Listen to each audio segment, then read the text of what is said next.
जब हम कवि लोग पहुँचते हैं तो शब्द से खेलते खेलते एक ऐसा पड़ाव आता है जब लगता है अब सत्य के स्थल पर भी कदम रखा है, शब्द की नाव भी छूटनी चाहिए। देखिएगा, शब्द छूटे तब कहीं हम सत्य तक पहुँचे, शब्द छूटे तब कहीं हम सत्य तक पहुँचे, अहम छूटा तब कहीं हम तत्व तक पहुँचे, अहम छूटा तब कहीं हम तत्व तक पहुँचे, और शास्त्र सद्गुरु संत सब पहुँचे इशारों तक, शास्त्र सद्गुरु संत सब पहुँचे इशारों तक, मौन होकर हम परम अस्तित्व तक पहुँचे, मौन होकर हम परम अस्तित्व तक पहुँचे। और हम कवि लोग जो गृहस्थ जीवन से निकलते हुए, साधना करते हुए, समाज में को अपना बहुत कुछ अवदान देते हुए और लेते हुए जीवन गुजारते हैं। एक मुक्तक में कहानी सुनेगा हम कवियों की कि इश्क में हम किस अजब एहसास तक पहुँचे।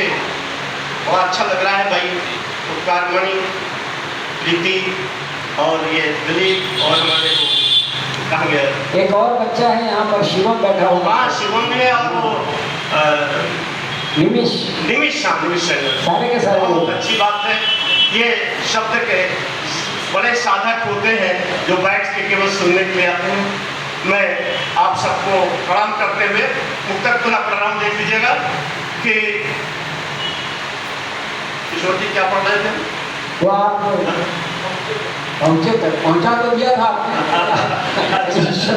हाँ, देखिएगा, ये प्यार या भक्ति या इश्क होता क्या है? इश्क में, प्यार में हम किस अजब एहसास तक पहुँचे, खुद में डूबे तब तुम्हारे पास तक पहुँचे। इश्क में हम किस अजब एहसास तक पहुँचे, खुद में डूबे तब तुम्हारे पास तक पहुँचे, और ये तुम्हारी ही मोहब्बत का करिश्मा था, भोग के पथ पर चले संन्यास तक पहुँचे। ये तुम्हारी ही मोहब्बत का करिश्मा था, भोग के पथ पर चले संन्यास तक पहुँचे। चार पंक्तियाँ और ये जो नीरज जी कहा करते थे प्रारंभिक संबंधों में, और वो मुक्तक भी पढ़ते थे कि फियर ऑफ डेथ, जो मृत्यु का भय है वो निरंतर पीछा करता है व्यक्ति का। तो वो हम कवियों के लिए क्या है, मृत्यु को किस रूप में लेते हैं? क्या सुनेगा कि अस्तित्व का सूरज हूँ, चमकता ही रहूंगा मैं, अस्तित्व का सूरज हूँ, ऐसे मतलब जी, अस्तित्व का सूरज हूँ, चमकता ही रहूंगा मैं, अजन्मा था, अजन्मा हूँ, अजन्मा ही रहूंगा मैं हीरा 5 तत्वों का कीचड़ क्या बिगाड़ेगा, दमकता था, दमकता हूँ, दमकता ही रहूंगा। एक गजल के 4 शेर पढ़ के हम स्थान दे दें, तो क्या सुनेगा बंधु? प्यार, भक्ति, इश्क, साधना, कुछ भी नाम दे दो उसे, उस आंतरिक अवस्था से व्यक्ति गुजरता है तो क्या स्थिति होती है?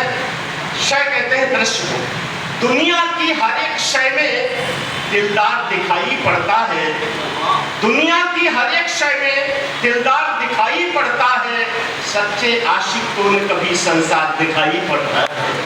दुनिया की हर एक शय में दिलदार दिखाई पड़ता है, सच्चे आशिक को न कभी संसार दिखाई पड़ता है।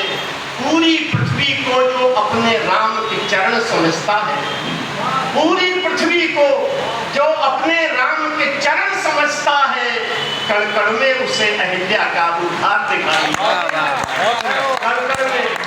पूरी पृथ्वी को जो अपने राम के चरण समझता है, कण में उसे अहिल्या का उद्धार दिखाई पड़ता है। और पंक्तियां सुनेगा कि ये प्रीति तिवारी और गरिमा दोनों को समझते, ये रूप का मेला सजा हुआ ये चांद से भी सुंदर चेहरे, ये रूप का मेला सजा हुआ ये चांद से भी सुंदर चेहरे, हमको तो ये सब मरघट का श्रृंगार दिखाई पड़ता है। और ये बात लगा कुछ ज्यादा बैरागी की होगी तो थोड़ा दूसरे ढंग से इसी बात को सुनेगा कि दुनिया का हर एक चेहरा अब तेरा चेहरा लगता है। दुनिया का हर एक चेहरा अब तेरा चेहरा लगता है, तेरे हुस्न का सभी तरफ बाजार दिखाई पड़ता है, तेरे हुस्न का सभी तरफ बाजार दिखाई पड़ता है। और अंतिम पंक्तियां हैं इसकी कि तेरे हुस्न का सभी तरफ बाजार दिखाई पड़ता है। सच्चे मुर्शिद की जिस पर नूरानी कृपा बरसती है, सच्चे सदगुरु की जिस पर नूरानी, कृष्णम वंदे जगत गुरु, सच्चे सदगुरु की जिस पर नूरानी कृपा बरसती है, इस पार की दुनिया से उसको उस पार दिखाई पड़ता है। सच्चे आशिक